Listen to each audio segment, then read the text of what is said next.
వాక్యం తెలియజేశారు. మన పాస్టర్ రాజారావు గారు హృదయపూర్వక వందనాలు తెలియజేస్తూ ఉన్నాను. క్రీస్తునందు దేవుని బిడ్డలందరికీ కూడా హృదయపూర్వకంగా వందనాలు తెలియజేస్తున్నాను. మరి పునరుద్ధాన దినము మరి మనం అందరం కూడా దేవుని సన్నిధిలో ఉన్నాం కాబట్టి దేవుడు మనకి ఆరోగ్యము శక్తి బలం కూడా దేవుడు అనుగ్రహించును గాక. హల్లెలూయా. దేవునికి మహిమ. అయితే మరి మగ్ధులేని మరియమ్మ కొరకు మనం తెలుసుకున్నాం. మరి ఎంత జీవితాన్ని మరి దేవునికి సమర్పించుకుంటూ దేవుని దృష్టిలో మరి ఆ రీతిగా ఉన్నప్పుడే మనం దేవుని వెలుగును పొందుకుంటాం. మగ్ధులేని మరియమ్మ అంటే ఆవిడికి 7 దెయ్యాలు పట్టినప్పుడు ప్రభువుని యేసుక్రీస్తు ఆ దెయ్యాల్ని వెళ్ళగొట్టాడన్నమాట. ఆవిడే మగ్ధులేని మరియమ్మ. ఆవిడ పెందల కాడే, ఈ లోకంలో పెందల కాడే ఎవరు రాగలుగుతున్నారు ఈ రోజుల్లో దేవుడి దగ్గరికి? ఆవిడ పెందల కాడే వచ్చి యేసుక్రీస్తుని ఆ యొక్క సమాధి దగ్గర చూస్తుంది. చూసినప్పుడు ఆ సమాధి దగ్గర యేసుక్రీస్తు లేనప్పుడు ఆవిడ, ఎందుకంటే అతన్ని ఎంతో ఆరాధించింది. ఆయనే నిజమైన దేవుడు, పునరుద్ధానమును జీవమును ఆయనలోనే ఉన్నాయని ఆమె ఎరిగి ఉంది.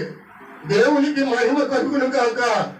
పునరుద్ధానము జీవము ప్రభు అయిన యేసుక్రీస్తు అతనే నిజమైన దేవుడని మగ్ధులేని మరియమ్మ ఎరిగి ఉంది. మనము కూడా ఆయనే నిజమైన దేవుడని తెలుసుకొని ఈరోజు ఈ సన్నిధిలోకి రావడం జరిగింది. క్రీస్తులో ఉన్నవారు ధన్యులు. కాబట్టి ఇక్కడ పునరుద్ధానం అనేది ఒక మాట మనం తెలుసుకుందాం. పునరుద్ధానం అని మనం జీవించినప్పుడు ఆయన జీవాన్ని మనం పొందుకోగలుగుతాం. అయితే రోమేయులకు రాసినటువంటి పత్రిక మరి చక్కగా వాక్యం విందాం. మరి అతనే మనతో మాట్లాడుతున్నాడు తప్ప మనం కాదు. ఆయన మాట్లాడితేనే నేను మాట్లాడగలను కనుక రోమేయులకు రాసిన పత్రిక 6వ అధ్యాయము 4వ వచనములో మరి చక్కని మాట ఉంది. కాబట్టి దేవుని మహిమ వలన క్రీస్తు మృతులలో నుండి అలాగే నూతన జీవము పొందిన వారిమై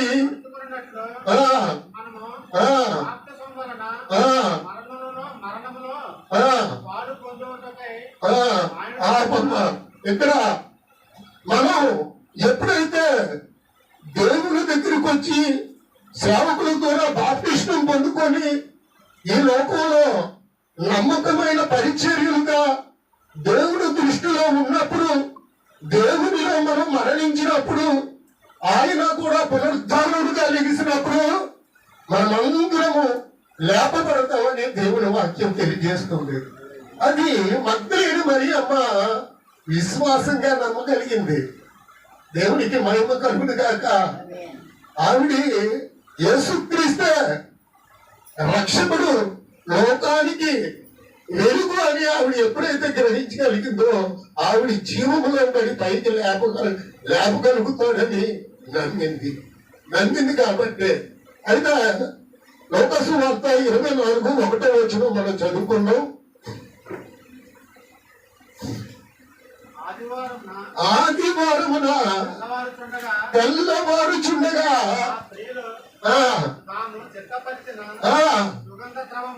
ద్రవములను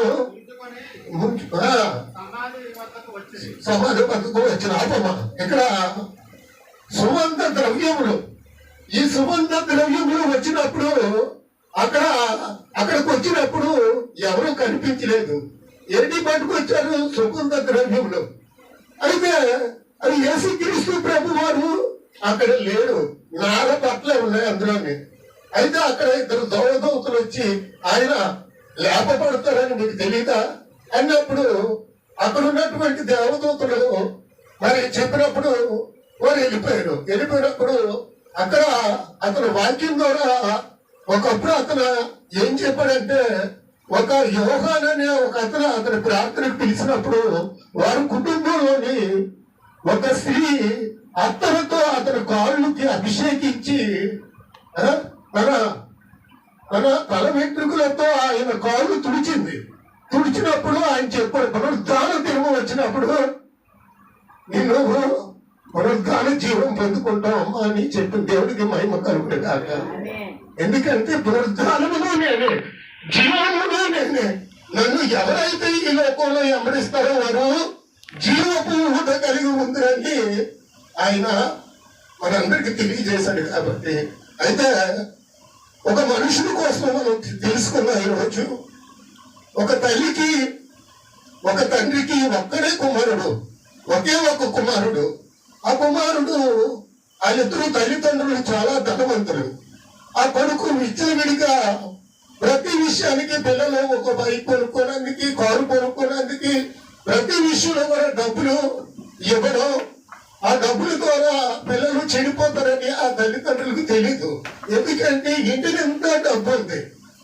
ఈ డబ్బు ఇచ్చినప్పుడు ఈ పిల్లడు అమ్మాయిలతో తిరగడం, రకరకాలుగా సినిమాలకి, షికార్లకి, ఫ్రెండ్స్ తో తిరిగి పాడైపోతూ జీవితం అంతా చీకట్లోనే గడుపుతున్నాడు.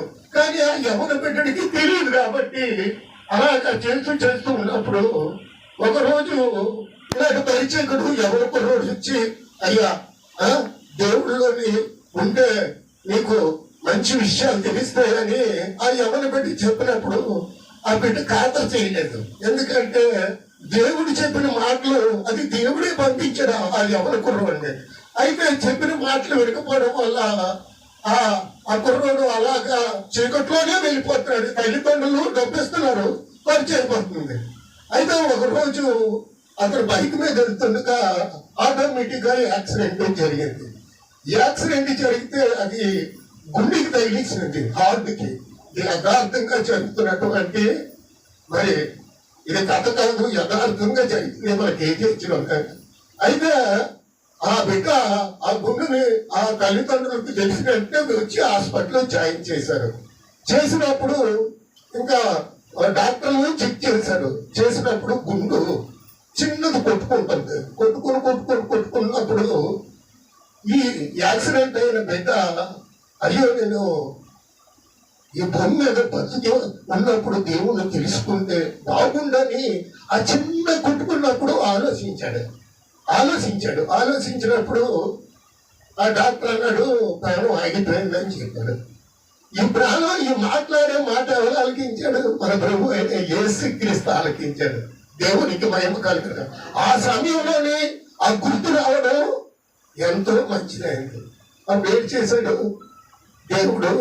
దేవుడు ఒక్కలో బడి కనిపించాడు. నువ్వు భూమి మీద ఉన్నప్పుడు నీ కోసం పరిచర్యలో ఉన్నటువంటి ఎవరి బిడ్డలందరూ కూడా నీకు ప్రార్థన చేశారు, అయినా నువ్వు వెళ్ళలేదు. కానీ నీకు ఊపిరి నేను ఇస్తున్నానని అతను మాట్లాడినప్పుడు అతను మళ్ళీ ఇలా మాట్లాడిన డాక్టర్ అలా చెక్ చేసేటప్పటికి గుడ్డు కొట్టుకుంటుంది. దేవుడికి మహిమ కలుగును గాక. మన దేవుడు సజీవుడు కాబట్టి మన బ్రతికించేది ఆయనే. ఆయనలోనే జీవం ఉన్నది. ఈ రోజు మనం అందరూ కూడా ఆయన సన్నిధిలో ఉన్నామంటే మనం ఆయన ఇచ్చినటువంటి మహాకృప. అది ఈ రోజు అనేక మంది పునరుద్ధాన దినము, తిరిగి లెగిసే దినము దేవుని సన్నిధిలోకి రాలేకపోతున్నారు. అంటే దేవుడు వారి వైపే చూస్తాడు. ఎందుకంటే అందరినీ క్షమిస్తాడు. ఈ రోజు కాకపోయినా రేపైనా మనం దేవుని సన్నిధిలోకి వచ్చి మనకున్నటువంటి కష్టాలు, బాధలు, సమస్యలు మనం ఎప్పుడైతే చెప్పుకోగలుగుతామో అప్పుడే దేవుడు మనకి గొప్ప కార్యము జరిపిస్తాడు. దేవుడికి మహిమ కలుగును గాక. ఎందుకంటే యవన బిడ్డలు ఎప్పుడు కూడా దేవుడిలో ఉండాలి. ఎందుకంటే అతను కాని మోసే రీతిగా అతను జీవించాలి. దేవుడికి మహిమ కలుగును గాక. మరి మనం అందరం కూడా మరి దేవుడిలో ఉన్నాం కాబట్టి దేవుడు మరి వచ్చిన వారందరికీ మరి ఈ రోజు మరి దేవుడు మేలుతో నింపును కాక. దేవుడికి పని ఒక తక్కువ సమయం.